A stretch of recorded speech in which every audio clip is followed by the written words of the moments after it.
রামকৃষ্ণ কথামৃত একটি অসাধারণ গ্রন্থ, যার ভেতরে বেদ, উপনিষদ, পুরাণ সমস্তই সন্নিবিষ্ট রয়েছে। অথচ শাস্ত্রের যে জটিল বিষয়, যা আমরা শাস্ত্র পাঠ করতে গেলে সাধারণত বিভ্রান্ত হই, তার বিন্দুমাত্র বিভ্রান্তি এখানে নেই। খুবই সহজভাবে, সরলভাবে, নানা উপমার দ্বারা এই সমস্ত জটিল বিষয়কে বোঝানোর চেষ্টা করা হয়েছে এই গ্রন্থটির ভেতরে। এবং এই রামকৃষ্ণ কথামৃতের একটি বিশেষত্ব হল যে এটি কেবলমাত্র একজন বলছেন আর শ্রবণ করছেন, ঠিক তা নয়। অর্থাৎ এটি মনোলগ নয়, এটি ডায়ালগ। ডায়ালগ হলে যে বিষয়টি আমরা অতিরিক্তভাবে পাই তা হলো যে যিনি কথা বলছেন, যিনি উপদেশ দান করছেন, সেই কথাগুলো যথার্থ রূপে আমরা অবধারণ করতে পারছি কিনা তার একটি পরিপূর্ণ রূপ পাওয়া যায় যখন সেটি ডায়ালগের আকারে উপস্থাপিত হয়। তাই শ্রী শ্রী রামকৃষ্ণ কথামৃত এখানে এমন একটি গ্রন্থ যেখানে শ্রীরামকৃষ্ণ কথা বলছেন, তার কাছে যারা উপবিষ্ট হয়েছিলেন, তার ভক্তমণ্ডলী, তারা কিভাবে কথাটি বুঝছেন, বা তাদের যদি কোনো আরো গভীরে গিয়ে প্রশ্ন থাকে তার উত্তরও তিনি প্রদান করছেন। তাই অন্যান্য শাস্ত্রের থেকে শ্রী শ্রী রামকৃষ্ণ কথামৃতের কতগুলো বিশেষ বৈশিষ্ট্য রয়েছে, এবং তার মধ্যে এই কথোপকথনের যে স্টাইল, সেটি হলো এর বিশেষত্ব। এবং আরেকটি বিশেষত্ব হলো যে শ্রী শ্রী রামকৃষ্ণ কথামৃত যিনি রচনা করেছেন, যিনি এটিকে তার নিজের প্রয়োজনে একসময় সযত্নে গ্রহণ করেছিলেন, সেই শ্রীম মাস্টারমশাই, যিনি নিজেকে সর্বদাই আড়াল করে রেখেছেন মণি, জনৈক ভক্ত ইত্যাদি ছদ্মনামের আড়ালে, সেই মাস্টারমশাই নিজের প্রয়োজনে ঠাকুরের কথাগুলোকে লিখে রেখেছিলেন, এবং সেই কথাগুলো তিনি সাল, তারিখ, সময় এবং কারা কারা উপস্থিত ছিলেন এই পুঙ্খানুপুঙ্খ বর্ণনা সহযোগে এটি উল্লেখ করেছেন। ফলে এটি যে একটি ঐতিহাসিক দলিল, এ বিষয়ে কোনো সন্দেহ নেই। সেই দিক থেকে দেখতে গেলে বর্তমান পৃথিবীতে যে সমস্ত অবতার পুরুষ অবতীর্ণ হয়েছেন মানব জাতিকে উন্নত করার জন্যে, মানব জাতিকে জ্ঞান প্রদানের জন্যে, যুগে যুগে যখন ভগবান এসে অবতীর্ণ হন, তা কালের গহরে ধীরে ধীরে যেন হারিয়ে যায়। সমস্ত কিছু দলিল আমাদের কাছে সেভাবে রক্ষিত নেই।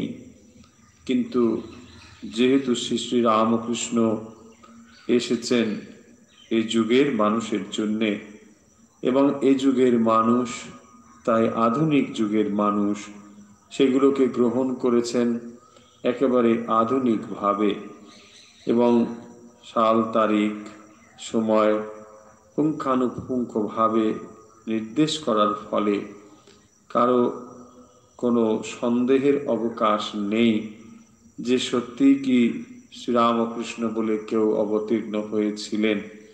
এ কথাগুলো বলছি এই কারণের জন্যে যে আজ যখন আমরা এই গ্রন্থগুলো পাঠ করছি, হয়তো সময় থেকে খুব বেশি দূরে নেই, কিন্তু যত দিন যাবে আমরা দেখব যে আমাদের মনে ধীরে ধীরে সন্দেহ এসে উপস্থিত হবে।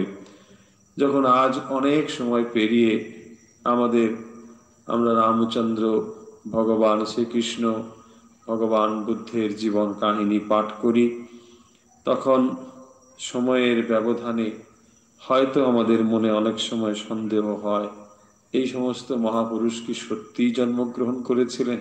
অনেকের মনে তো এই প্রশ্ন ওঠেই যে রামচন্দ্র বলে কি কেউ ছিলেন? শ্রীকৃষ্ণ বলে কি কেউ ছিলেন? সেই দিক থেকে আমরা নিশ্চয়ই এই দাবি করতে পারি যে এই প্রশ্ন বোধহয় বর্তমান যুগের মানুষের মনে আসবে না যে শ্রীরামকৃষ্ণ বলে কি কেউ সত্যিই ছিলেন। নিশ্চয়ই ছিলেন, কারণ তিনি ঐতিহাসিকভাবে আমরা দেখব আজ থেকে খুব বেশি দূরে নয়, এবং সাল তারিখ উল্লেখ করে সে সমস্ত ঘটনা বর্ণনা করা হয়েছে। আমরা যে শ্রী রামকৃষ্ণ কথামৃত গ্রন্থটি আজকে যে অংশটুকু দেখব, অবশ্যই আমরা বারবার সে কথা বলি যে কথামৃতের পাতায়, প্রতিটি পাতায় এত অমৃত রয়েছে যে তা আস্বাদন করতে গেলে পরপর আস্বাদন করার প্রয়োজন এমন নয়, যে কোনো অংশ থেকেই আমরা তা পাঠ করতে পারি, যেহেতু এটি একটি দিনের বর্ণনা এবং সেই দিনে যা যা কথোপকথন হয়েছিল তার খানিকটা অংশ কথামৃতের ভেতর দিয়ে আমরা দেখতে পাই। আজ আমরা যে অংশটি দেখছি সেটি হলো 4 জুলাই 1886। যারা পৃষ্ঠা সংখ্যা জানতে চান, 1014 পৃষ্ঠা সংখ্যা। যারা এটি দ্বিতীয় ভাগ, প্রথম ভাগ দ্বিতীয় ভাগ যে গ্রন্থ পাওয়া যায় তার দ্বিতীয় ভাগের পৃষ্ঠা সংখ্যা 1014, তৃতীয় পরিচ্ছেদ। শিরোনাম হচ্ছে কাশীপুর বাগানে ভক্ত সঙ্গে ঈশ্বরের জন্য শ্রীযুক্ত নরেন্দ্রের ব্যাকুলতা। ঠাকুর শ্রীরামকৃষ্ণ কাশীপুরের বাগানে উপরের সেই পূর্ব পরিচিত ঘরে বসিয়া আছেন। দক্ষিণেশ্বর কালী মন্দির হইতে শ্রীযুক্ত রাম চাটুর্যে তাহার কুশল সংবাদ লইতে আসিয়াছিলেন। ঠাকুর মনির সহিত সেই সকল কথা কহিতেছেন, বলিতেছেন, ওখানে কি এখন ঠান্ডা পড়েছে দক্ষিণেশ্বরে? স্পষ্টতই বর্ণনা বোঝা যাচ্ছে যে শ্রীরামকৃষ্ণ কাশীপুর উদ্যান বাটিতে রয়েছেন এবং যে পূর্ব পরিচিত ঘর, অর্থাৎ যেখানে ঠাকুর থাকতেন, সেই ঘরেই তিনি রয়েছেন এবং ঠাকুর মনির সহিত কথা বলছেন। মণি মানে এখানে মাস্টারমশাই স্বয়ং, তার সঙ্গে কথা বলছেন এবং তিনি দক্ষিণেশ্বরের খবর নিচ্ছেন। বলছেন, দক্ষিণেশ্বরে কি এখন বড় ঠান্ডা? যেহেতু পৌষ মাস, তাই ঠান্ডা হওয়ায় স্বাভাবিক, তবুও তিনি জানতে চান, যেহেতু দক্ষিণেশ্বরে তিনি তার সাধন পীঠ দক্ষিণেশ্বর থেকে এখন কাশীপুরে রয়েছেন, তাই তিনি সেটি জানতে চেয়েছেন। আজ 21শে পৌষ, কৃষ্ণা চতুর্দশী, সোমবার 4 জানুয়ারি 1886, অপরাহ্ন বেলা 4টা বাজিয়া গিয়াছে। নরেন্দ্র আসিয়া বসিলেন। ঠাকুর তাহাকে মাঝে মাঝে দেখিতেছেন ও তাহার দিকে চাহিয়া ঈষৎ হাসিতেছেন। আমরা জানি কাশীপুর উদ্যান বাটিতে যখন ঠাকুর গলরোগের চিকিৎসার জন্য রয়েছেন, তখন পালাক্রমে যারা তার ভক্ত, যারা জীবন উৎসর্গ করতে যান তার আদর্শে, তারা তখন অনেকেই উপস্থিত হয়েছেন এবং পালাক্রমে ঠাকুরের সেবা করেন কাশীপুরে। সেখানে নরেন্দ্রনাথ এসে উপস্থিত হয়েছেন যে তারিখটি এখানে উল্লেখ করা হয়েছে 4 জানুয়ারি সোমবার 1886। 1886 জানুয়ারি মাস মানেই আমরা জানি যে শ্রীরামকৃষ্ণের এই মর্তলীলা ত্যাগের আর খুব বেশি দেরি নেই। তো সেই মাসে তখন তিনি রয়েছেন অসুস্থ শ্রীরামকৃষ্ণ, মাস্টারমশাই উপস্থিত এবং নরেন এসে উপস্থিত, পরবর্তীতে যিনি স্বামী বিবেকানন্দ। ঠাকুর তাকে মাঝে মাঝে দেখিতেছেন এবং তাহার দিকে চাহিয়া ঈষৎ হাসিতেছেন। আমরা জানি যে শ্রীরামকৃষ্ণ প্রথম যখন নরেন্দ্রনাথের দর্শন পান, নরেন্দ্রনাথ যখন ঠাকুরের কাছে প্রথম এসেছিলেন, তার যে অলৌকিক দর্শন আদির কথা এবং তিনি যে সপ্ত ঋষির এক ঋষি এসে উপস্থিত হয়েছেন, এ সমস্ত কথোপকথন হয়েছে।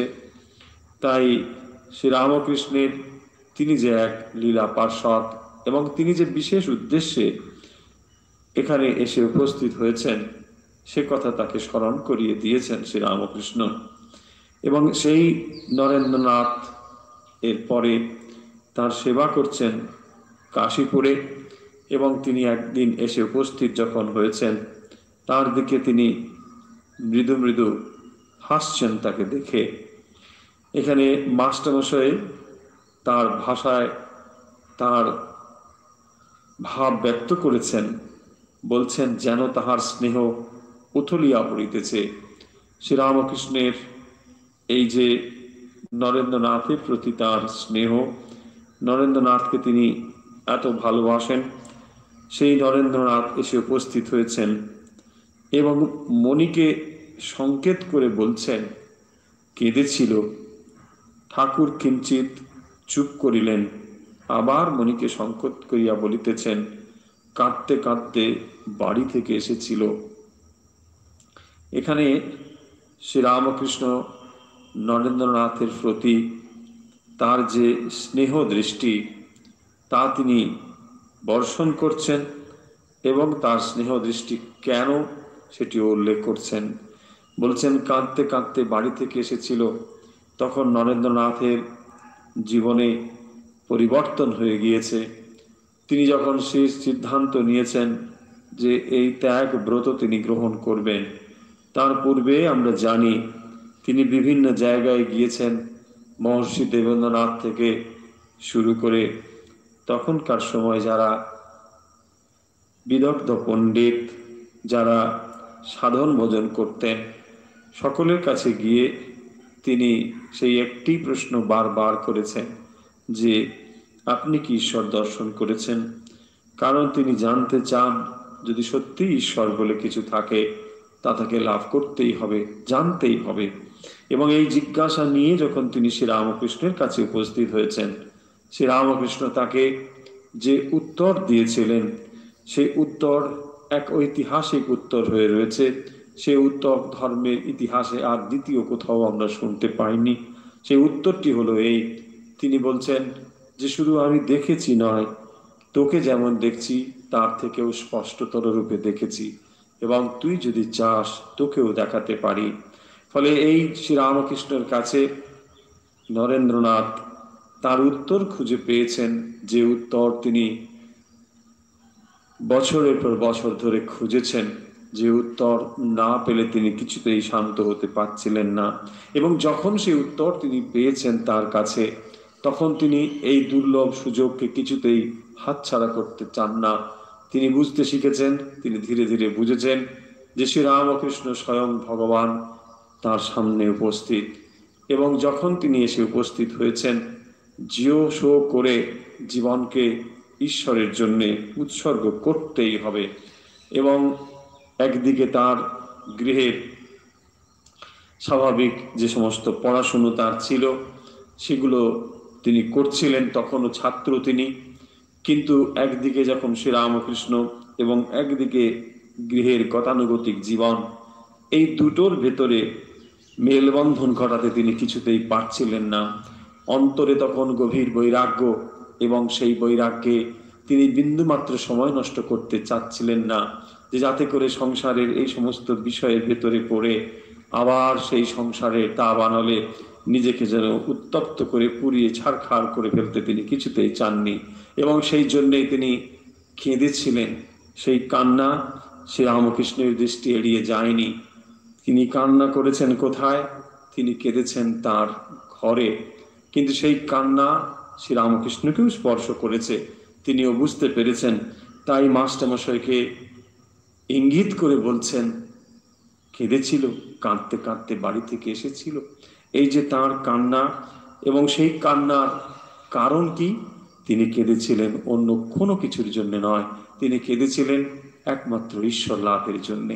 তাই শ্রী রামকৃষ্ণ এই কান্নাটি এখানে উল্লেখ করছেন, বলছেন যে কাঁদতে কাঁদতে বাড়ি থেকে এসেছিল। মানুষ অনেক কিছুর জন্য কাঁদে, দুঃখ পায়, কিন্তু ভগবানের জন্য কাঁদে কজন?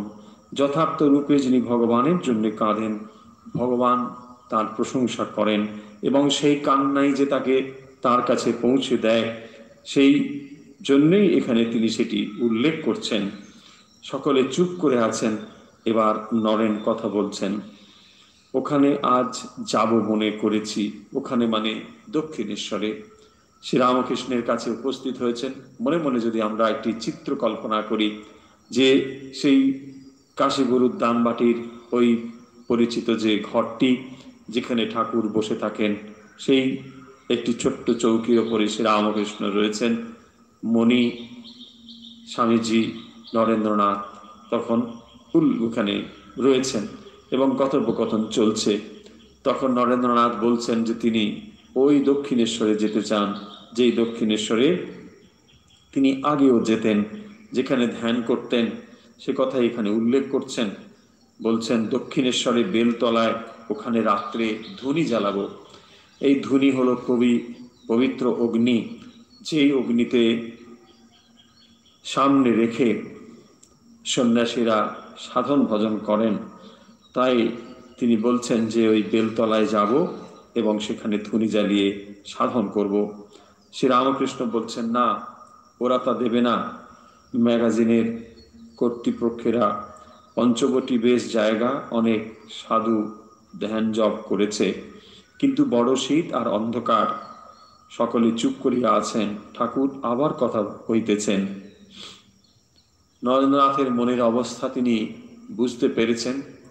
ঠাকুরের কাছে এসেও তিনি দক্ষিণেশ্বরে গিয়ে রাত্রে ধুনি জ্বালিয়ে সাধন ভজন করবেন, এই অভিপ্রায় ব্যক্ত করেছেন।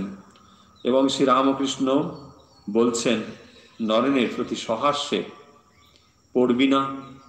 অর্থাৎ তখন তিনি যে পড়াশুনো করছিলেন, আইন পড়বেন ইত্যাদি, এইসবটা ঠিক ছিল, কিন্তু সেই বিষয়েই শ্রীরামকৃষ্ণ তাই বলছেন যে আর পড়াশুনো করবি না।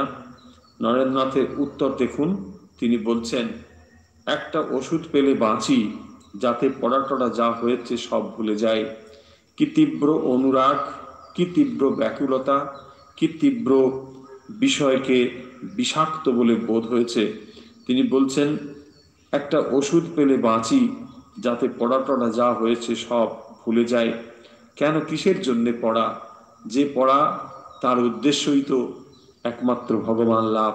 যদি ভগবান লাভই জীবনের উদ্দেশ্য হয়, তাহলে সেই দিকেই না কেন আমরা সমস্ত চেষ্টা লাগাই? সেই দিকেই যদি সমস্ত চেষ্টা না লাগিয়ে কেবল পড়াশুনোই করতে থাকি, সে পড়াশোনার উদ্দেশ্য কি?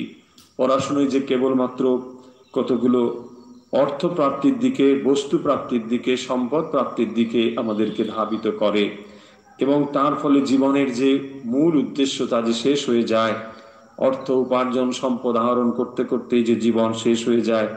যখন ব্যাকুল হয়েছেন ভগবানের জন্য নরেন্দ্রনাথ, তখন তিনি সেই কথাই বলছেন শ্রীরামকৃষ্ণের কাছে। বলছেন একটা ওষুধ পেলে বাঁচি, যাতে পড়া টড়া যা হয়েছে সব যেন ভুলে যায়। অর্থাৎ তিনি এত ব্যাকুল হয়েছেন এই ভগবত লাভ করার জন্যে, ভগবান লাভ করার জন্যে, আত্মজ্ঞান লাভ করার জন্যে, যার ফলে তার যে জাগতিক বিষয় নিয়ে তিনি যে পড়াশুনো করছিলেন, সেগুলোর প্রতি আর যেন তার কোনো আঁট নেই, এগুলোর প্রতি যেন তার আর কোনো স্পৃহা নেই, ইচ্ছে নেই, সেগুলো তিনি আর চান না।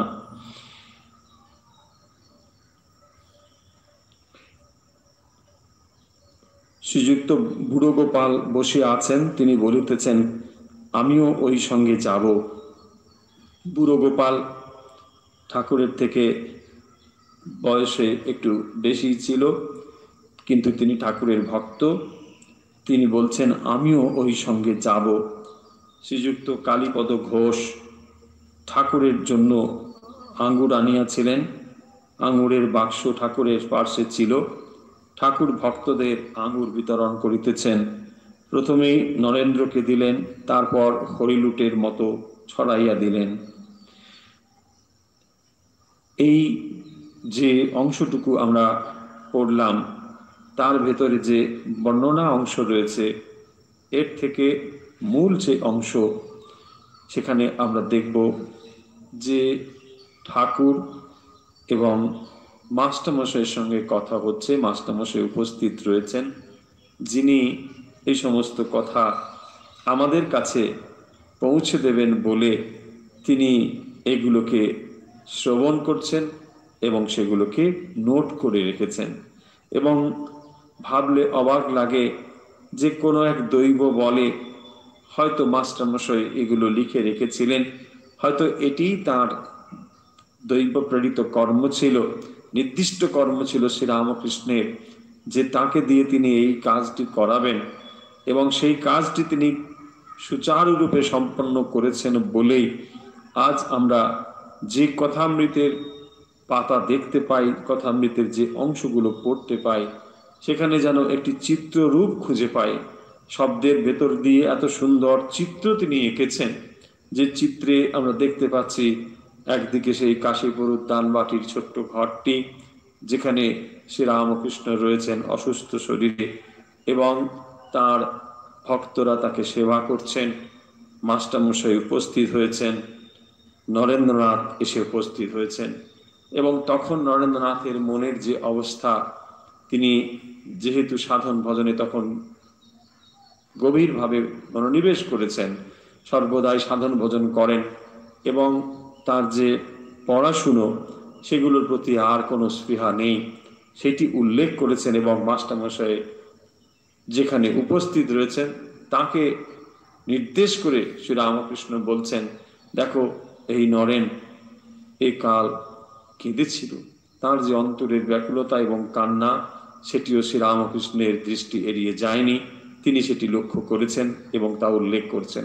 এবং লীলা প্রসঙ্গে কথামৃতকার এটি আরো গভীরভাবে উল্লেখ করছেন এই কারণের জন্যে যে এই যে ব্যাকুলতা, যে ব্যাকুলতা সত্যিকারের ঈশ্বরের জন্য ব্যাকুলতা, সেই ব্যাকুলতা কত দুর্লভ। বলছেন কাঁদতে কাঁদতে বাড়ি থেকে এসেছিল, যে তিনি আর কিছু চান না। এবং এই যে বাড়ি থেকে এসেছিলেন তার বর্ণনাটি এখানে রয়েছে।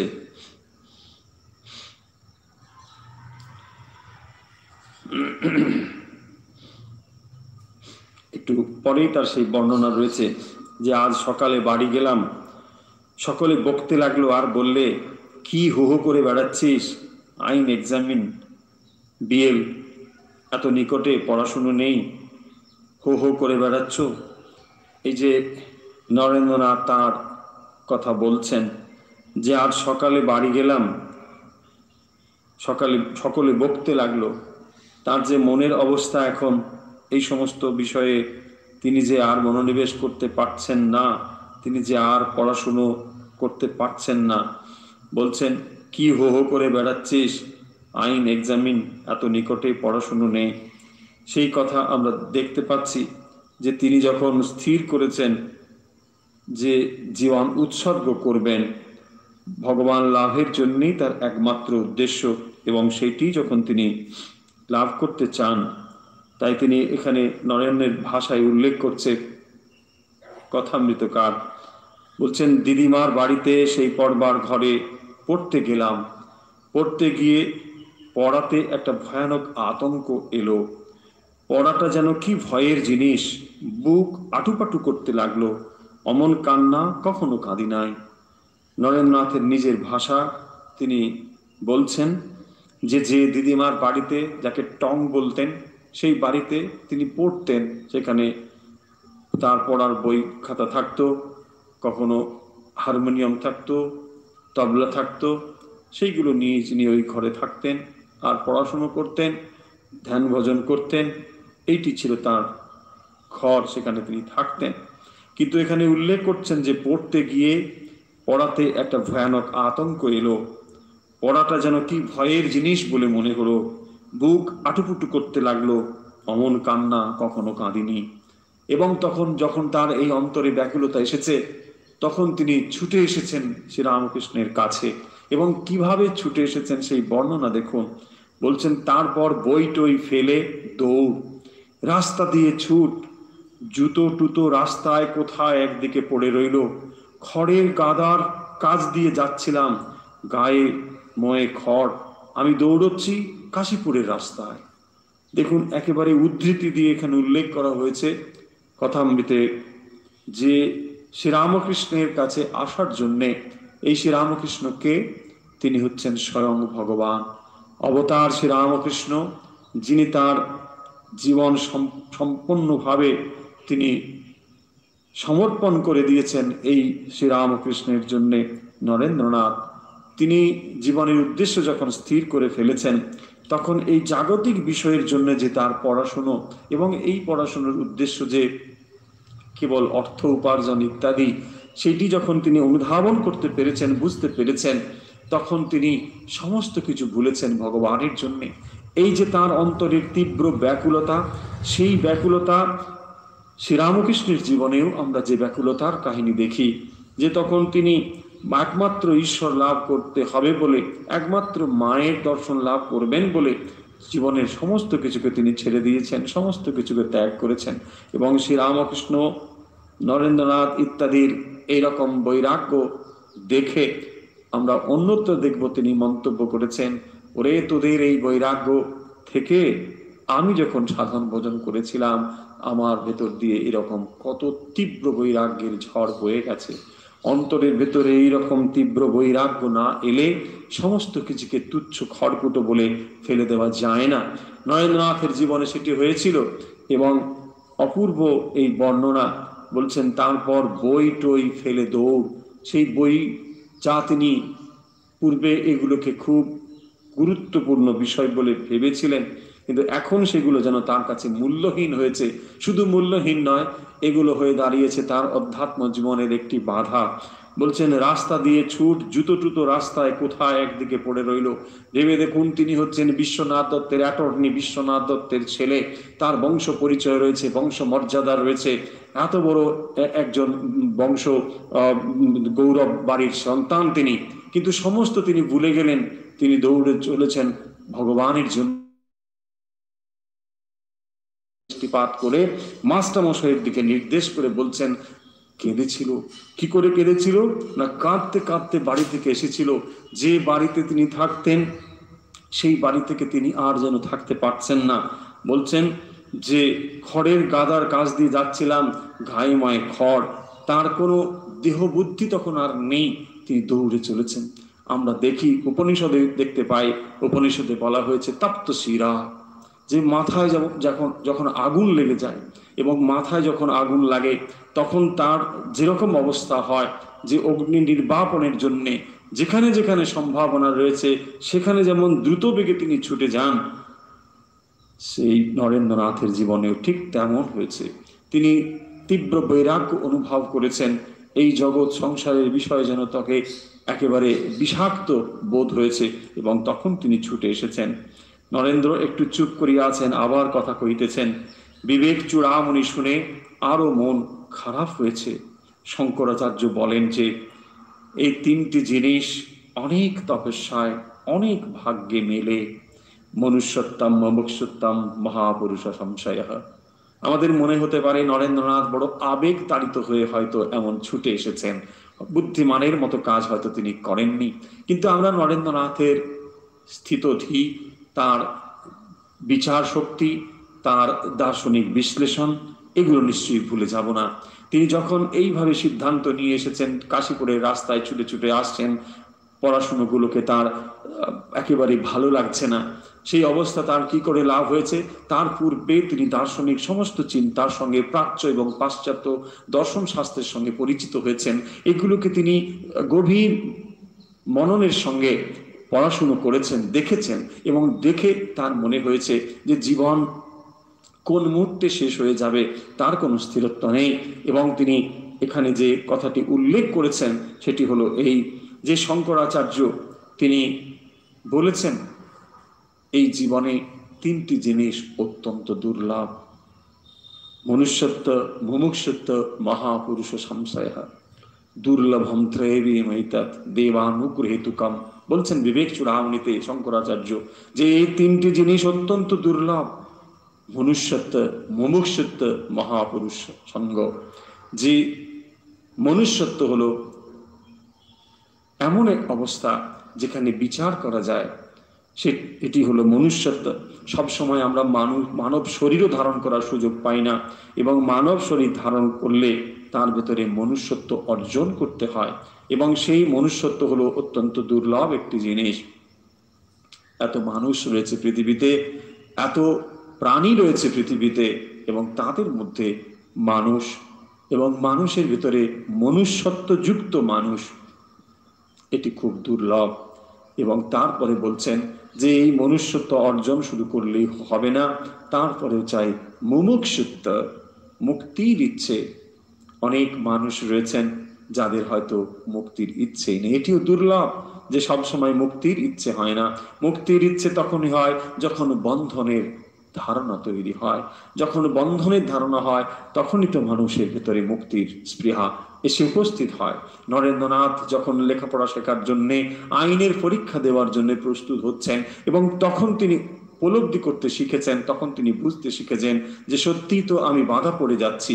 ধীরে ধীরে তিনি যে বন্ধনের ভেতরে অনুভব করছেন, এবং সেই বন্ধন অনুভব করেই তো তিনি ছুটে চলেছেন বন্ধন মুক্তির চেষ্টায়, এবং সেটি হলো এই মুমুক্ষুত্ব। তারপরে বলছেন মহাপুরুষ সংশয়। সবসময় এই মুমুক্ষুত্ব অবস্থা হলেও মহাপুরুষের সংশয়, মহাপুরুষের সঙ্গলাভ সবসময় পাওয়া যায় না। সদ্গুরুর দর্শন পাওয়া সবসময় ঠিকভাবে জ্ঞান লাভের যে পন্থা তা সবসময় হয়ে ওঠে না। এবং এইটি যখন তার হয়েছে তখন তিনি ভাবছেন আর কেন বিলম্ব, এবারে নিশ্চয়ই আমরা প্রস্তুত হতে পারি। ভাবলাম আমার তো তিনটি হয়েছে, অনেক তপস্যার ফলে মানুষ জন্ম পেয়েছি, অনেক তপস্যার ফলে মুক্তির ইচ্ছে হয়েছে, আর অনেক তপস্যার ফলে এরূপ মহাপুরুষের সঙ্গ লাভ হয়েছে। যখন এই কথা বলছেন নরেন্দ্রনাথ, যার অন্তরে তখন তীব্র ব্যাকুলতা, এবং তখন তার সংসারকে পাতকুয়ো মনে বোধ হয়েছে, এবং এই আত্মীয় স্বজনকে কালসাপ বলে বোধ হয়েছে, তখন তিনি তার ভাব প্রকাশ করছেন। এবং মণি, যিনি মাস্টারমশাই, আমরা জানি যে মাস্টারমশাই যখন শ্রীরামকৃষ্ণের কাছে এসেছেন তখন তিনি সংসারের যে বন্ধন তার ভেতরে তিনি পড়েছেন, তিনি তখন বিবাহিত, তার সংসার রয়েছে, এবং এই রকম এক তীব্র বৈরাগ্যের মুখোমুখি হয়েছেন মণি। এবং তাই তিনি বলছেন আহা। তিনি এই যে আহা শব্দটি উল্লেখ করেছেন, এবং এই আহা শব্দটি তার অনেক ভাবকে প্রকাশ করেছে, যে তিনি তার ভেতরে যে তীব্র এক বৈরাগ্য ছিল মাস্টারমশাইয়ের অন্তরে, এবং তিনিও চেয়েছেন এইভাবে মহাপুরুষের সংশ্রয় লাভ করে জীবনকে উন্নত করতে, অথচ তিনি হয়েছেন সংসার আশ্রমে রয়েছেন, তার মানে তার স্বাধীনতা খানিকটা খর্বিত হয়েছে। সেই অবস্থায় দাঁড়িয়ে তিনি ভাবছেন যে এই তরুণের ভেতরে যে কি তীব্র বৈরাগ্য, এবং তার ভেতরে এই তীব্র বৈরাগ্য ছিল, অথচ তাকে সংসার আশ্রমে থাকতে হয়েছে, এবং সেই জন্যে তার ভেতরে এই শব্দটি বেরিয়ে এসেছে যে আহা, এই তরুণের ভেতরে কি তীব্র বৈরাগ্য। সংসার আর ভালো লাগে না, সংসারে যারা আছে তাদেরও ভালো লাগে না, দু একজন ভক্ত ছাড়া। দেখুন কি তীব্র বৈরাগ্য এসেছে নরেনের ভেতরে। তিনি বলছেন সংসার আর ভালো লাগে না, যারা সংসারী তাদেরও যেন ভালো লাগে না, যারা সংসারে রয়েছে অর্থাৎ যারা বদ্ধ হয়ে রয়েছে তাদেরও যেন ভালো লাগে না। এটি তার ভিতরে তীব্র বৈরাগ্য তৈরি হয়েছে। আমরা জানি এইরকম তীব্র বৈরাগ্য না এলে জীবনে বিশেষ কিছু লাভ করা যায় না। আমরা সবসময় দেখব যে ত্যাগের জীবনে যারা আদর্শ হয়ে রয়েছেন, ভগবান বুদ্ধ তার পিতা বারবার চেষ্টা করেছেন যে যাতে করে সংসারের যে সমস্ত দুঃখময় দৃশ্য তা যাতে সন্তানের দৃষ্টিগোচর না হয়, চোখে না পড়ে, তাই পিতা বারবার চেষ্টা করেছিলেন তাকে ওই রাজপ্রাসাদের ভেতরে বন্দি করে রাখতে। তিনি রাজপ্রাসাদের ভেতরে ছিলেন, নানা সুখের দ্রব্য, আনন্দের বস্তু সমস্ত তার কাছে হাজির করে দেওয়া হয়েছিল। কিন্তু তিনি কি করলেন? রাজপ্রাসাদ থেকে বাইরে এলেন। যখন বাইরের পৃথিবীকে দেখলেন, যেখানে জরা, মৃত্যু, ব্যাধি সমস্ত কিছু রয়েছে, এই অবস্থা অনুধাবন করে তিনি ভাবলেন, এই জরা মৃত্যুর কবলে আমিও তো একদিন পড়বো। আজ আমি রাজপ্রাসাদের ভেতরে এই সুখের জীবন যাপন করছি, কিন্তু এই যে ক্ষণিক, এই বোধ যখন তার হলো, তিনি তীব্র বৈরাগ্য অনুভব করে সমস্ত কিছু ছেড়ে চলে এলেন। আমরা এইরকমই দেখব যে এই তীব্র বৈরাগ্য তার অন্তরে ঘটেছিল বলেই তিনি এক কালজয়ী সিদ্ধান্ত নিয়েছেন, এবং তারপরে যা হয়েছে আমরা তা জানি। কিন্তু শ্রীরামকৃষ্ণের কাছে তার এই যে উপস্থিত হওয়া, আমরা শ্রীরামকৃষ্ণ তাকে কিভাবে দেখছে, শ্রীরামকৃষ্ণ দেখছেন তার এই তীব্র ব্যাকুলতাকে, যে কি ব্যাকুলতা নিয়ে শ্রীরামকৃষ্ণের কাছে তিনি উপস্থিত হয়েছেন। মনে কিছু উত্তর করলেন না, চুপ করে আছেন, ভাবছেন। ঠাকুর বলিয়াছিলেন, ঈশ্বরের জন্য ব্যাকুল হতে হয়, তবে ঈশ্বর দর্শন হয়। সন্ধ্যার পরেই মনে উপরের ঘরে গেলেন, দেখলেন ঠাকুর নিদ্রিত। মনে মনে ঠাকুরের কথা ভাবছেন এবং তার জ্বলন্ত দৃষ্টান্ত চোখের সামনে দেখছেন।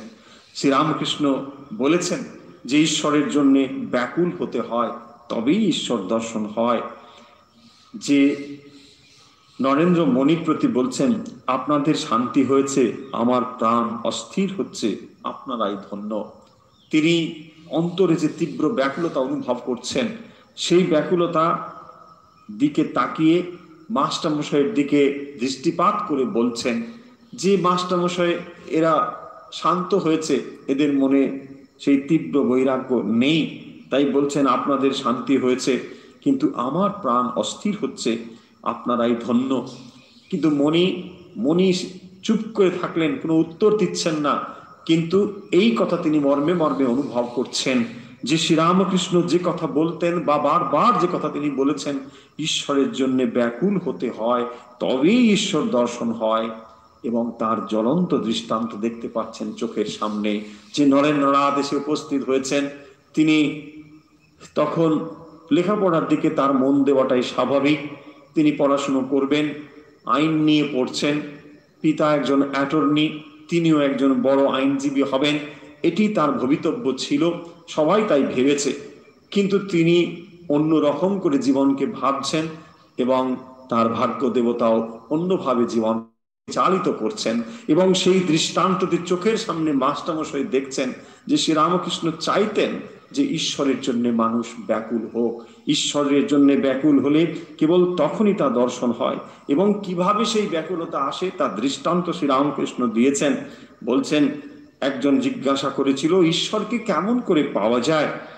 গুরু বললেন, এসো আমার সঙ্গে, তোমায় দেখিয়ে দিই কি হল ঈশ্বরকে পাওয়া যায়।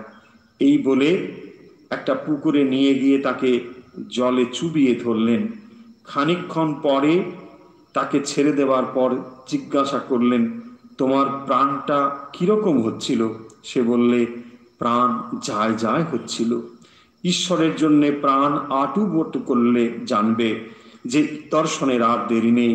অরুণ উদয় হয়েছে, পূর্ব দিক লাল হলে বোঝা যায় সূর্য উঠবে। ঈশ্বরের জন্য প্রাণ আটুবাটু করলে জানবে যে দর্শনের আর দেরি নেই। সেই আটুবাটুর অবস্থা নরেন্দ্রনাথের হয়েছে। তাই তিনি ছুটে এসেছেন শ্রীরামকৃষ্ণের কাছে, এবং শ্রীরামকৃষ্ণের কাছে এসে তিনি তীব্র বৈরাগ্যের ফলে দক্ষিণেশ্বরের কালীবাড়িতে গিয়ে ধুনি জ্বালিয়ে সাধন ভজন করতে চান। তার অন্তরে এই তীব্র বৈরাগ্যটি আজকের এই অংশে আমরা যে পড়লাম, যেখানে জ্বলন্ত হয়ে উঠেছে, এবং মাস্টারমশাই তার সেই তীব্র বৈরাগ্যের সাক্ষী হয়ে রয়েছেন।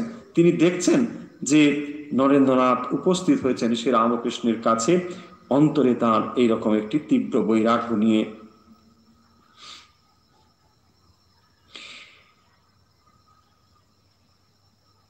আমি বললাম, আমার ইচ্ছে অমনি 3-4 দিন সমাধিস্থ হয়ে থাকবো, কখনো কখনো একবার খেতে উঠব। এটি নরেন্দ্রনাথের মনের অবস্থা। তিনি চান যে সমাধিমগ্ন হয়ে থাকবেন, এবং সেই সমাধিমগ্ন এমন হয়ে থাকবেন যে একটানা 3-4 দিন তিনি সমাধিমগ্ন হয়ে থাকবেন। কখনো কখনো একবার কেবল খাওয়ার জন্য তিনি নেমে আসবেন। তিনি বললেন, তুই তো বড় হীনবুদ্ধি। ওই যে কথা হয়েছিল মাস্টারমশাই শ্রীরামকৃষ্ণের সঙ্গে নরেন্দ্রনাথের, যে কথা আপনারা জানেন, যে তিনি যখন জিজ্ঞাসা করেছিলেন, অর্থাৎ শ্রীরামকৃষ্ণ যখন স্বামীজিকে জিজ্ঞাসা করেছিলেন, তখন নরেন্দ্রনাথ জিজ্ঞাসা করেছিলেন, হ্যাঁ তুই কি চাস? তখন তিনি বলেছিলেন যে আমি চাই একেবারে সুখদেবের মতো সমাধিমগ্ন হয়ে থাকবো, 3 দিন সমাধিমগ্ন হয়ে থাকবো, কেবল শরীর ধারণের জন্য সামান্য একটু খাবার জন্য তখন আমি নেমে আসব। এ কথা যখন তিনি বলেছিলেন তখন ভৎসনা করেছিলেন শ্রী রামকৃষ্ণ, এবং তিনি বলেছিলেন, তুই তো বড় হীনবুদ্ধি, ওই অবস্থার থেকেও উঁচু অবস্থা আছে, তুই তো গান গাস, जो कुछ है सो तू ही है। তিনি বলছেন যে এই যে সমাধি অবস্থা, সেই সমাধি অবস্থার থেকেও উচ্চ অবস্থা রয়েছে, সেই সমাধি অবস্থার থেকে যে উচ্চ অবস্থা লাভ করা যায় এ কথা সাধারণভাবে শাস্ত্রে লেখা নেই। শাস্ত্রে লেখা রয়েছে নির্বিকল্প সমাধির কথা, এবং সেই সমাধি লাভ করলে চূড়ান্ত লাভ হয়। মনুষ্য জীবনের যে চূড়ান্ত লাভ সেটি হলো এই অধ্যাত্ম সাধনের সমাধি অবস্থা, এবং সেটি নির্বিকল্প সমাধি। এই নির্বিকল্প সমাধি লাভ হলে তার আর ফিরে আসতে হয় না, এবং সেই জন্যই নরেন্দ্রনাথ বলছেন ঠাকুরের কাছে যে তিনি এই রকম একটি সমাধি অবস্থা লাভ করতে যান, এবং সেই সমাধিতে তিনি পূর্ণ আনন্দে মগ্ন হয়ে থাকবেন। শ্রীরামকৃষ্ণ বলছেন, তোর তো বড় হীনবুদ্ধি। কেন তাকে ভৎসনা করছেন হীনবুদ্ধি বলে? সবাই তো এটি লাভ করতে চায়, কিন্তু শ্রীরামকৃষ্ণ যে চান নরেন্দ্রনাথকে দিয়ে তিনি আরো অনেক বেশি কাজ করবেন, তিনি যে তাকে দিয়ে জগতের মানুষকে পথ নির্দেশ তৈরি করবেন, মানুষকে যে তিনি পথ দেখাবেন, এবং তিনি যে একটি বিরাট বটগাছ হবেন, সেই বটগাছ যিনি হবেন তাকে তো সমাধিমগ্ন হয়ে কেবলমাত্র থাকলে চলবে না, তার থেকে বড় অবস্থা বলছেন। উনি সর্বদাই বলেন যে সমাধি থেকে নেমে এসে দেখে তিনি জীবজগৎ এই সমস্ত কিছু হয়েছেন, ঈশ্বর কোটির এই অবস্থা হতে পারে। উনি বলেন জীবকোটি সমাধি অবস্থা যদিও লাভ করে আর নামতে পারে না। নরেন্দ্রনাথ ঈশ্বর কোটি, এবং তাকে তিনি ছিলেন নিত্যমুক্ত, সেই নিত্যমুক্ত যিনি, তাকে মুক্তির জন্য চেষ্টা করতে হয় না। অথচ নরেন্দ্রনাথ বলছেন যে তিনি সমাধিমগ্ন হয়ে থাকবেন। শ্রী রামকৃষ্ণ বলছেন তা নয়, তুমি তো মুক্ত আছোই, বরং जो कुछ है सो तू ही है, যা কিছু যে রয়েছে সবই যে ব্রহ্মময় এবং সবই যে ঈশ্বর, এইটি জেনে তুমি সেই অবস্থা লাভ করে, সাধারণ জীবের জীবকোটি সমাধি অবস্থা হয়, ঈশ্বর কোটি যিনি, তাকে সমাধির জন্য চেষ্টা করতে হয় না, বরং সেই অবস্থা লাভের পর তিনি নেমে আসতে পারেন। এবং শ্রীরামকৃষ্ণের এই উপদেশের ফলে বা শ্রীরামকৃষ্ণের এই আশীর্বাদের ফলে নরেন্দ্রনাথ নেমে এসেছিলেন সমাধি অবস্থা থেকে, এবং সেই নির্বিকল্প সমাধি লাভের পর তিনি নেমে এসে মানব কল্যাণে কাজ করেছেন। আমরা জানি তিনি এইটি করেছিলেন বলে সেটি হলো তার ওই সমাধি অবস্থার থেকে অনেক বড়। এবং তিনি বলছেন যে তুই কেবল নিজের মুক্তি চাস।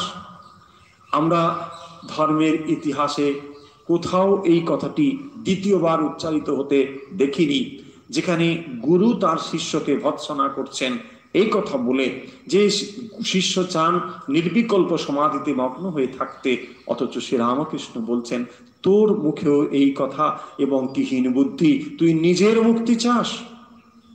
কেবলমাত্র নিজের মুক্তি চাওয়া যে স্বার্থপরতা, আমরা শ্রী রামকৃষ্ণের কাছে স্বামীজির প্রতি যে দৃষ্টিভঙ্গি সেটি আমরা প্রথম শুনলাম। শ্রী রামকৃষ্ণ নরেন্দ্রনাথকে উদ্দেশ্য করে বলছেন যে তোর এত হীনবুদ্ধি, কেবল নিজের মুক্তি চাস। সেই জন্যে আমরা দেখব যে কেবলমাত্র নিজের মুক্তির কথা না ভেবে, তিনি তো নিত্য মুক্তই, তিনি মুক্তই রয়েছেন, মুক্তি তার একেবারে হাতের মুঠোয়, এবং সেই জন্য তিনি কি করেছেন, জগতের জন্য কাজ করেছেন। এই জন্য দেখবেন যখন মাস্টারমশাই উপস্থিত হয়েছেন, বলছেন আপনাদের সবার শান্তি হয়ে গেল।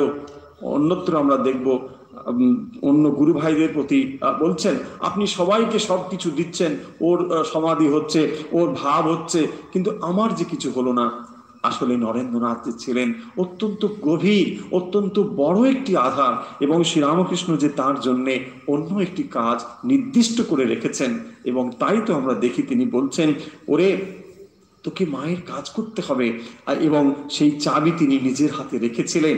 যখন কাশীপুর দানবাটিতে তার নির্বিকল্প সমাধি প্রথম লাভ হয় নরেন্দ্রনাথের, নির্বিকল্প সমাধি লাভের পর শ্রী রামকৃষ্ণ বলছেন, হ্যাঁ রে, তোকে তো মা আজ সব দেখিয়ে দিল, দেখলি তো সব, এখন মায়ের কাজ কর, চাবি আমার হাতে রইল। এই যে শ্রীরামকৃষ্ণের হাতে চাবি তিনি রেখেছিলেন, নির্বিকল্প সমাধি অবস্থা লাভ করার পর নরেন্দ্রনাথ জগতের জন্য কাজ করেছেন, মানব কল্যাণের জন্য কাজ করেছেন, এবং এই অবস্থা তার লাভ হয়েছিল। তিনি ঈশ্বরকোটি ছিলেন বলে সেই ঈশ্বরকোটি অবস্থা আমরা আজকের যে অংশগুলো আজ অনুধ্যান করলাম তাকে যদি খুব সংক্ষেপে আরেকবার দেখে নিই, তাহলে দেখব যে মূলত আজকের যে অংশটুকু পাঠ করলাম, শ্রীরামকৃষ্ণ রয়েছেন কাশীপুর উদ্যান বাটিতে, যেখানে মাস্টারমশাই উপস্থিত হয়েছেন, এবং তারপরে উপস্থিত হয়েছেন নরেন্দ্রনাথ। এবং নরেন্দ্রনাথের জীবনের যে চরম ব্যাকুলতা, তিনি আইন পরীক্ষার জন্য প্রস্তুত হচ্ছিলেন, অথচ সেই প্রস্তুতি তাকে আর বেঁধে রাখতে পারল না। জাগতিক কোনো বিষয় থেকে তখন আর মন তিনি তুলে নিয়েছেন, এবং অন্তরে তীব্র বৈরাগ্য নিয়ে তিনি উপস্থিত হয়েছেন শ্রীরামকৃষ্ণের কাছে, এবং তিনি দক্ষিণেশ্বরে গিয়ে ধুনি জ্বালিয়ে সাধন ভজন করবেন, তাই শ্রীরামকৃষ্ণের কাছে উপস্থিত হয়েছেন। এবং শ্রীরামকৃষ্ণ বলছেন, মণি সামনে উপস্থিত, তাকে ইঙ্গিত করে বলছেন যে এ কেঁদেছিল, ব্যাকুল হয়ে ঠাকুরের ভগবানের জন্য যে কাঁদতে কাঁদতে বাড়ি থেকে চলে এসেছিল, সে কথাটাই বলছেন। যে কিভাবে এসেছিলেন তার বর্ণনার কথা আমরা ইতিপূর্বে উল্লেখ করলাম, যে তারপর বইটই ফেলে রাস্তা দিয়ে দৌড়, জুতো টুতো রাস্তায় কোথায় একদিকে পড়ে রইল, খড়ের গাদার কাজ দিয়ে যাচ্ছিলাম, গায়ে ময় খড়, আমি দৌড়চ্ছি কাশীপুরের রাস্তায়। শ্রীরামকৃষ্ণের এই যে তার ব্যাকুলতার কথা নরেন্দ্রনাথের উল্লেখ করছেন, যে এত ব্যাকুল হয়েছেন তিনি ভগবান লাভ করবার জন্যে, এবং সেই ব্যাকুলতাই একটি দুর্লভ, সেখানেই নরেন্দ্রনাথ এখানে উল্লেখ করছেন যে মনুষ্যত্ব মুমুক্ষুত্ব মহাপুরুষ সংশয়। এই শঙ্করাচার্যের বিবেক চূড়ামণিতে আমরা দেখতে পাই, তিনি বলছেন যে এই তিনটি জিনিস হচ্ছে অত্যন্ত দুর্লভ। মনুষ্যত্ব সবসময়, মানব জন্ম আমরা লাভ করি না, মানব জন্ম শরীর, মানব শরীর ধারণ করলেও মনুষ্যত্ব লাভ করতে হয়, এবং মনুষ্যত্ব মুমুক্ষুত্ব মুক্তির ইচ্ছে, সবসময় আমাদের মুক্তির ইচ্ছেও হয় না, সেই জন্য বলছেন এগুলো দুর্লভ। এবং মহাপুরুষ সংশয়, মহাপুরুষের সঙ্গ লাভ সবসময় হয় না। নরেন্দ্রনাথ ব্যাকুল হয়েছেন যে তার ভগবত কৃপায় এই তিনটি জিনিস লাভ হয়েছে, তিনি মনুষ্য শরীর ধারণ করেছেন, মনুষ্যত্ব লাভ করেছেন, মুমুক্ষুত্ব লাভ করেছেন, এবং তিনি মহাপুরুষ সংশয় লাভ করেছেন। এরকম দেবদুর্লভ মহাপুরুষের সংশয় তিনি পেয়েছেন, এরকম দেবদুর্লভ মহাপুরুষের সঙ্গ তিনি লাভ করেছেন। তাই তিনি সাধন ভজনে তীব্রভাবে নিজেকে নিয়োজিত করতে চান, এবং সেই উদ্দেশ্যে শ্রীরামকৃষ্ণের কাছে এসে উপস্থিত হয়েছেন। অন্তরের এই যে তীব্র ব্যাকুলতা, সেই অন্তরের কান্নার দিকে তাকিয়ে শ্রীরামকৃষ্ণ বলছেন, দেখো যে ও খেতেছিল, এই যে তার কান্না, সেই কান্নাই তো তাকে এনেছে। আমরা শ্রীরামকৃষ্ণের উপদেশে অন্যত্র দেখব যে তিনি বলছেন, ওরে মাঘ ছেলের জন্য লোকে ঘটি ঘটি কাঁদে, বিষয়ের জন্য লোকে ঘটি ঘটি কাঁদে, কিন্তু এই যে কান্না, এই কান্না তার ভগবানের জন্য।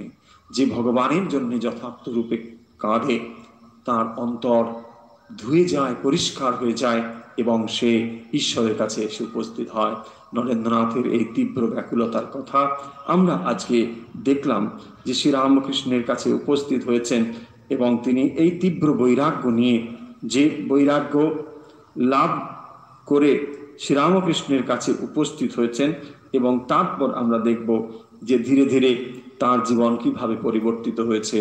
এবং শ্রীরামকৃষ্ণ কাশীপুর উদ্যান বাটিতে যতদিন ছিলেন, তার যে শারীরিক কষ্ট, সেই সমস্ত কষ্ট লাঘবের জন্যে এরা তখন পালাক্রমে তার সেবা করতেন। ঠাকুরের আজ অসুখ বাড়ি আছে, শরীরের এত কষ্ট, তবুও নরেন্দ্র সম্বন্ধে এই সকল কথা সংকেত করিয়া বলিতেছেন। যে শ্রীরামকৃষ্ণ তার অন্তরে তীব্র ভালোবাসা রয়েছে নরেন্দ্রনাথের প্রতি একদিকে, অন্যদিকে তার লীলা সম্বরণের আর অধিক দিন বাকি নেই। তার শারীরিক অসুস্থতা চূড়ান্তে পৌঁছেছে, তিনি ঠিক মতন আহার করতে পারেন না, তার ধীরে ধীরে শরীর রুগ্ন হয়ে যাচ্ছে, ডাক্তার কথা বলতে বারণ করেছেন। অথচ এই নরেন্দ্রনাথের বিষয়ে যখন তার তীব্র বৈরাগ্যের কথা, যে নরেন্দ্রনাথ সত্যি সত্যি শ্রীরামকৃষ্ণ ভগবানের জন্য তিনি সমস্ত কিছু ত্যাগ করে চলে আসার জন্য প্রস্তুত, সেই কথাটি এখানে উল্লেখ করছেন মাস্টারমশাইয়ের দিক নির্দেশ করে। আমরা জানি যে এই নরেন্দ্রনাথ প্রথমের দিকে তিনি যেহেতু ব্রাহ্মভাবে ভাবিত ছিলেন, তিনি মানতেন না, মূর্তি মানতেন না, মা কালীকেও মানতেন না। যেদিন শ্রীরামকৃষ্ণের নির্দেশে আমরা দেখব যে নরেন্দ্রনাথ কালীঘরে গেলেন, মা কালীকে মেনেছেন, সেদিন শ্রীরামকৃষ্ণের কি আনন্দ! তিনি সবাইকে ডেকে ডেকে বলছেন যে নরেন আজ কালীঘরে গিয়েছিল, নরেন কালী মেনেছে। এই যে নরেন কালী মেনেছে, তার কারণ কালী মানলে না মানাতে শ্রীরামকৃষ্ণের কিছু এসে যায় না। একজন কালীকে মানলেই যে শ্রীরামকৃষ্ণের ভক্ত সংখ্যা একজন বেড়ে গেল বলে তিনি খুব আনন্দিত হচ্ছেন তা নয়। তিনি চান যে নরেন্দ্রনাথ যে উদ্দেশ্যে এসেছেন, সপ্ত ঋষির এক ঋষি, তিনি যে কারণের জন্য এসেছেন মর্তলীলায়, এবং তিনি যে মাকে মেনেছেন, তিনি যে সাকার মেনেছেন, তিনি যে এই ভাব নিতে পেরেছেন, সেই কারণের জন্য শ্রীরামকৃষ্ণ আনন্দ অনুভব করছেন। এবং তিনি দেখছেন যে এই নরেন্দ্রনাথ ধীরে ধীরে পরিবর্তিত হয়ে যাবেন, এবং পরিবর্তিত হয়ে তিনি জগতে কল্যাণের জন্য একটি বিরাট কাজ করে যাবেন। সেই দিক দেখে, সেই ভবিষ্যৎটিকে লক্ষ্য করেই শ্রীরামকৃষ্ণ নরেন্দ্রনাথকে এই তার কালী মানার বিষয়ে তিনি অত্যন্ত আনন্দিত হচ্ছেন। আমরা সেই অংশটি আজকের অনুধ্যানে দেখলাম। আজকের যে মূল অংশগুলো আমরা দেখলাম, এক, কাশীপুর বাগানে ভক্ত সঙ্গে ঈশ্বরের জন্য শ্রীযুক্ত নরেনের ব্যাকুলতা। এটি ছিল আজকের অনুধ্যানের সৃষ্টি কথামৃতের যে বিষয়। সেখানে ঈশ্বরের জন্য শ্রীযুক্ত নরেনের ব্যাকুলতা ও তীব্র বৈরাগ্য, এই তীব্র বৈরাগ্য শ্রীরামকৃষ্ণ, মুনি এবং নরেন্দ্রনাথ, এদের ভিতরে কথোপকথন এবং নরেন্দ্রনাথের মনের অবস্থা প্রকাশিত হয়েছে। তিনি তার তীব্র বৈরাগ্যের পরিচয় দিয়েছেন এখানে, এবং শ্রীরামকৃষ্ণ তার এই তীব্র বৈরাগ্য, তার কান্না, সেটিকে তিনিও বলছেন, উল্লেখ করছেন যে তার অন্তরের যে কান্না, সেটিও শ্রীরামকৃষ্ণকে স্পর্শ করেছে। আজকের অনুধ্যান আমরা এখানে শেষ করছি।